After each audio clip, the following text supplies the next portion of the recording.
हिंदू धर्म की किताबों में भी 25 नबियों का नाम लिया गया है और हमारे यहां मुहम्मदुर रसूलुल्लाह को आखिरी नबी कहा गया।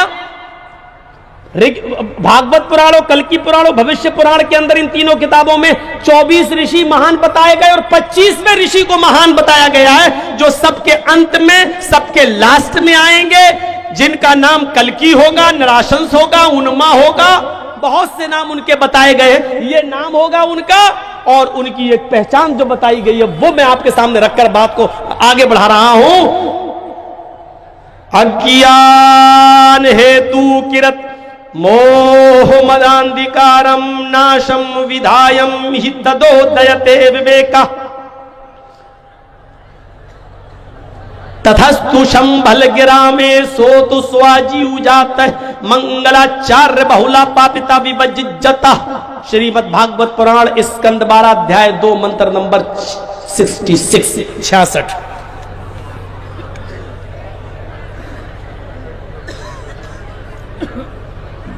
अज्ञान हेतु किरत, जिहालत जब आम हो जाएगी, ज्ञान मिट जाएगा, जिहालत आम होगी, हेतु किरत सबका हितकारी आएगा उस वक्त। अज्ञानता जुल्म, जिहालत आम होगी, अज्ञानता यानी जिहालत बढ़ जाएगी, तब इस अज्ञानता को मिटाने के लिए सबका हितकारी आएगा। सबके हित में, सबका हितकारी, मुसलमान का नहीं, सबका हितकारी। जैसे सूरज की रोशनी सबको मिलती है, हिंदू और मुसलमान के लिए अलग अलग सूरज नहीं है, एक ही सूरज हिंदू और मुसलमान, सिख और ईसाई, पूरे देशवासी बल्कि दुनियावासी का, जगतवासी का, विश्ववासी का एक ही सूरज है। ऐसे ही अंतिम महर्षि, अंतिम संदेष्टा जब आएंगे तो वो पूरे जगत के लिए होंगे, पूरे विश्व के लिए होंगे और वो किसी एक धर्म के विशेष नहीं होंगे, एक धर्म के लिए खास नहीं होंगे, बल्कि वो हर एक मजहब, हर पूरी दुनिया वालों के लिए होंगे। काफतल लिन्नासी बशीरन व नज़ीरा, हमने आपको पूरी दुनिया वालों के लिए खुशखबरी देने वाला और डराने वाला बनाकर भेजा है। वमा अरसलनाका इल्ला रहमतल लिल आलमीन, ऐ मोहम्मद सल्लल्लाहु अलैहि वसल्लम, हमने आपको पूरे विश्व के लिए रहमत बनाकर भेजा है। तो पूरे दुनिया के लिए आएंगे, नाम भी बता दिया, इससे ज्यादा स्पष्ट क्या हो सकता है। मोह मदांधिकारम नाशम विधायम हि तदोदयते विवेका, उनका नाम मोहम्मद होगा, मोहम्मद उनका नाम मोहम्मद होगा। अंधिकारम नाशम, उनके आने के बाद दुनिया से अंधेरा मिट जाएगा, अंधेरा नाश हो जाएगा। मोहम्मदांधिकारम नाशम, वो अंधेरे को नाश कर देंगे, वो अंधेरे को मिटा देंगे। तथस्तु शंभल गिराम में सोत स्वाजीव जाता है, वो शंभल गिराम में, शंभल मानी शांत और गिराम मानी गांव, वो शांति वाले गांव में आएंगे, यानी अल बलदिल अमीन, अमन वाला शहर, यानी मक्के के अंदर वो आएंगे, वो मक्के में आएंगे। शंभल गिराम मीज मक्का, वो मक्के में आएंगे, शंभल गिराम में आएंगे। इथकलो गत पर आए, 4 युग में 3 युग गुजर जाएंगे, वो कल युग में आएंगे। इतकलो गत पर आए, सतयुग गुजर जाएगा, त्रेता युग गुजर जाएगा, द्वापर युग गुजर जाएगा। जब घोर कलयुग होगा तो वो कलयुग के अंदर तशरीफ लाएंगे, पधारेंगे। इतकलो गत पर आए जनेशु, और उस कलयुग की पहचान ही होगी, जनेशु खरगर मिड़ी, सारी की सारी जनता गधों और जानवरों की तरह हो गई होगी, इंसानियत मिट चुकी होगी, मानवता खत्म हो चुकी होगी, इंसान इंसान का दुश्मन होगा, जो जानवरों की तरह हो गए होंगे। भगवान इतकलोगत प्राय जनेशु खरगर मिड़ी, धर्म आए, तब असली धर्म को जीवित करने के लिए, सनातन धर्म को जिंदा रखने के लिए, आदम से लेकर आखिरी नबी तक जो इस्लाम, जो सनातन और शाश्वत धर्म चला रहा, उसको बाकी रखने के लिए, सत्वैन उसकी सच्चाई को कायम करने के लिए भगवान अवतरिष्यति, भगवान अवतार उतारेगा, ईश्वर की तरफ से अवतार आएगा, अल्लाह अंतिम ऋषि को भेजेगा। नाम बता दिया क्या होगा, मोहम्मद। उनके आने के बाद अंधेरा नाश हो जाएगा, अंधेरा मिट जाएगा। कहां आएंगे, शंबल गिरा मेरी बता दिया, मक्के में आएंगे। और यह भी बता दिया कि वो कब आएंगे, 3 युग गुजर जाने के बाद, सतयुग, त्रेता युग, कलयुग, द्वापर युग गुजर जाने के बाद कलयुग में आएंगे। ये कलयुग ही है हिंदू धर्म के मुताबिक, और मक्के में आएंगे। और क्या कहा, दा चतुर्भ्रातृदेव कृष्यामि कलेचयम्। इस धरती पर आने के बाद वो ऐन जवानी में 40 साल की एक स्त्री से, 40 साल की एक औरत से शादी करेंगे। सालम द्वीप की रहने वाली होगी वो। सालम द्वीप का तर्जमा होता जजीरा, जजीरे की रहने वाली एक स्त्री से वो शादी करेंगे। और जिस औरत से वो शादी करेंगे, करने वाला जवान होगा, ऐन जवानी में शादी करेंगे। और जिससे शादी करेंगे उसकी उम्र 40 साल की होगी। मुहम्मदुर रसूलुल्लाह ने जजीरे की, जजीरतुल अरब की सबसे अमीर औरत खदीजा से निकाह किया था, ऐन जवानी में 25 साल की उम्र में किया था। और जिससे शादी की उसकी उम्र 40 साल की थी। 40 साल की उम्र की औरत से शादी की थी। षष्ठम शिशुअस, उस औरत से उसके 6 बच्चे पैदा होंगे। क्या रह गया, कुछ रह गया? उस औरत से मुहम्मदुर रसूलुल्लाह के 6 बच्चे थे, 4 लड़कियां 2 लड़के।